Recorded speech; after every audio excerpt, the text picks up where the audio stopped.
In the first year of Belshazzar, king of Babel, Daniel had a dream and visions in his head. He was lying on his bed. He wrote the dream down, and this is his account. I had a vision at night. I saw there before me the four winds of the sky breaking out over the great sea, and four huge animals came up out of the sea, each different from the others. The first was like a lion, but it had eagle's wings. As I watched, its wings were plucked off, and it was lifted off the earth and made to stand on 2 feet like a man, and the human heart was given to it. Then there was another animal, a second one, like a bear. It raised itself up on one side and had 3 ribs in its mouth between its teeth. It was told, "Get up and gorge yourself with flesh." After this, I looked, and there was another one, like a leopard, with 4 birds' wings on its sides. The animal also had 4 heads. It was given power to rule. After this, I looked in the night visions, and there before me was a 4th animal, dreadful, horrible, extremely strong, and with great iron teeth. It devoured everything and stamped its feet on what was left. It was different from all the animals that had gone before it, and it had 10 horns.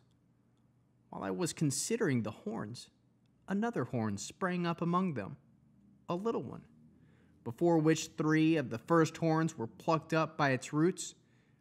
In this horn were eyes like human eyes, and a mouth speaking arrogantly. As I watched, thrones were set in place, and the Ancient One took his seat. His clothing was white as snow. The hair of his head was like pure wool. His throne was fiery flames, with wheels of burning fire. A stream of fire flowed from his presence. Thousands and thousands ministered to him. Millions and millions stood before him. Then the court was convened, and the books were opened. I kept watching. Then, because of the arrogant words which the horn was speaking, I watched as the animal was killed. Its body was destroyed, and it was given over to be burned up completely. As for the other animals, their rulership was taken away, but their lives were prolonged for a time and a season. I kept watching the night visions when I saw, coming with a cloud of heaven, someone like a son of man. He approached the Ancient One. He was led into his presence. To him was given rulership, glory, and a kingdom, so that all peoples, nations, and languages should serve him. His rulership is an eternal rulership that would not pass away, and his kingdom is one that will never be destroyed. As for me, Daniel, my spirit deep within me was troubled. The visions in my head frightened me. I approached one of those standing by and asked him what all this really meant.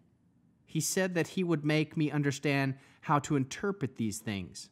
These 4 huge animals are 4 kingdoms that will arise on earth, but the holy ones of the Most High will receive the kingdom and possess the kingdom forever, yes, forever and ever.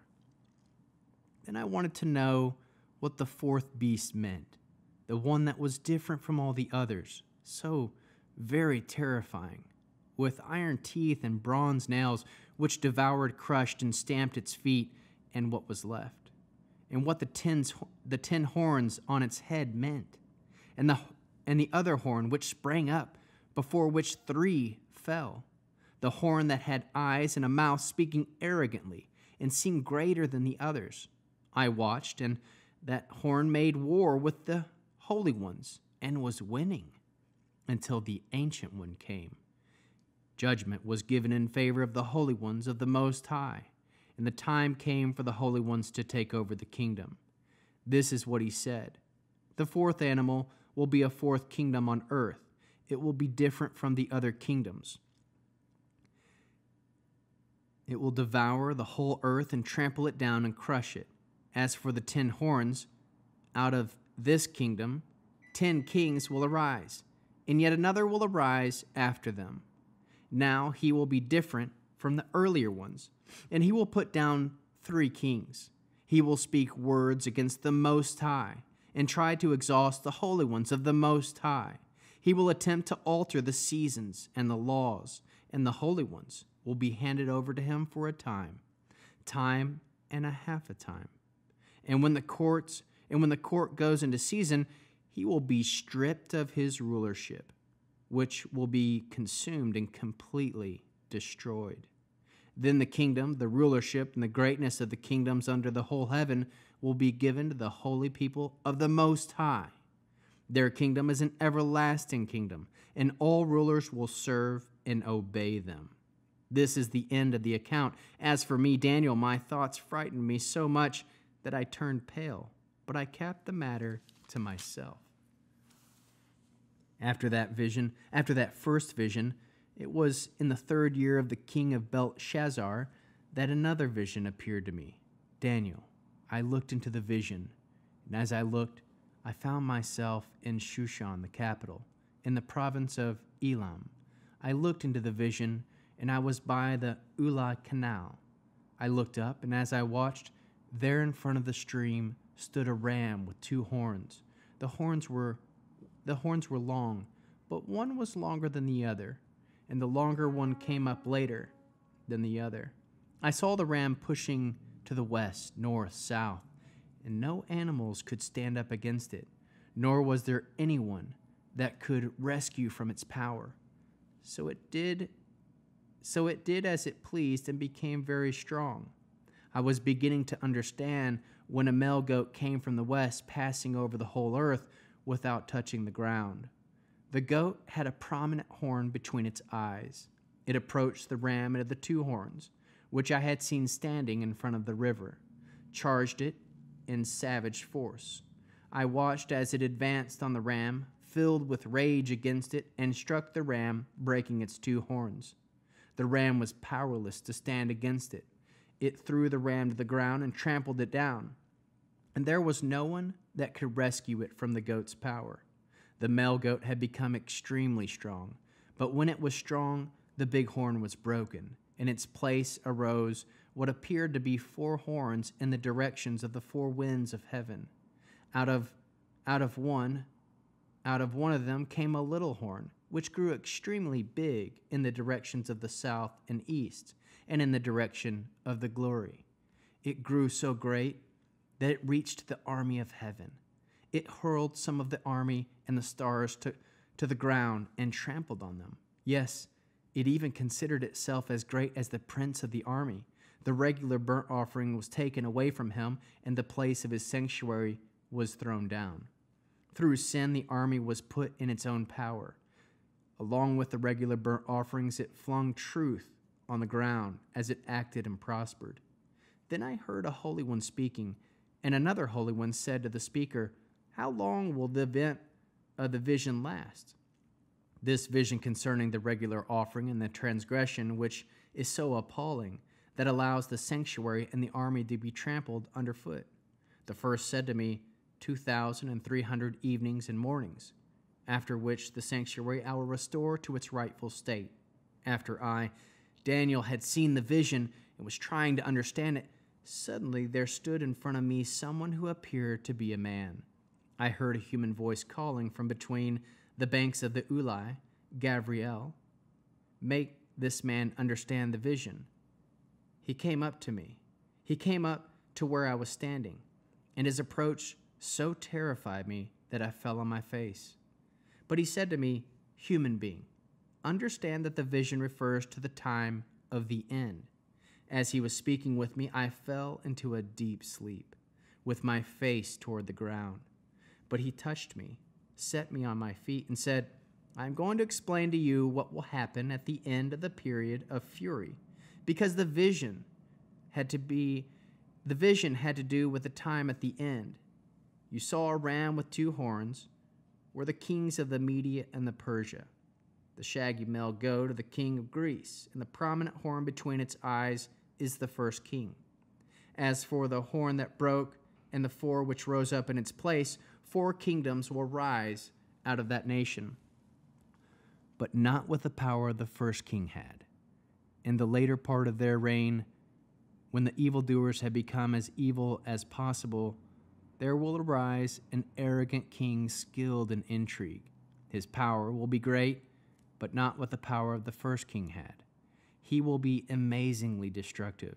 He will succeed in whatever he does. He will destroy the mighty and the holy ones. He will succeed through craftiness and deceit, become swelled with pride, and destroy many people just when they feel the most secure. He will even challenge the prince of princes, but without human intervention, he will be broken. The vision of the evening and the mornings, which has been told, is true, but you are to keep the vision secret, because about its days in the distant future. I, Daniel, grew weak and was ill for some days. Then I got up and took care of the king's affairs, but I was appalled at the visions, and I couldn't understand it, and I still couldn't understand it. In the first year of Darius, the son of Ahasuerus, a Mede by birth, who was made king over the kingdom of the Casdim. In the first year of his reign, I, Daniel, was reading the scriptures and thinking about a number of years which Adonai had told Jeremiah the prophet would be the period of Jerusalem's desolation, 70 years. I turned to Adonai, God, to seek an answer, pleading with him in prayer with fasting, sackcloth, and ashes. I prayed to Adonai, God, and made this confession. Please, Adonai, great and fearsome God, who keeps his covenant and extends grace to those who love him and observe his mitzvot. We have sinned, done wrong, acted wickedly, rebelled, and turned away from your mitzvot and rulings. We have not listened to your servant the prophets, who spoke in your name to our kings, our leaders, our ancestors, and to all the people of the land. To you, Adonai, belongs righteousness, but to us today belongs shame. To us, the men of Yehuda, the inhabitants of Jerusalem and all Israel, including those nearby, those far away throughout all the countries where you have driven them, because they broke faith with you. Yes, Adonai, shame falls on us, our kings, our leaders, and our ancestors, because we sinned against you. It is for Adonai our God to show compassion and forgiveness because we rebelled against you. We didn't listen to the voice of Adonai our God so that we could live by his laws, which he presented to us and his servants, the prophets. Yes, all Israel flouted your Torah and turned away, unwilling to listen to your voice. Therefore, the curse and oath written in the Torah of Moshe, the servant of God, was poured out on us because we sinned against him. He carried out the threats he spoke against us and against our judges who judged us by bringing upon us disaster so great that under all heaven nothing has been done like what has been done to Jerusalem. As written in Torah of Moshe, this whole disaster came upon us, yet we did not appease Adonai our God by renouncing our wrongdoings and discerning your truth. So Adonai watched for the right moment to bring this disaster upon us.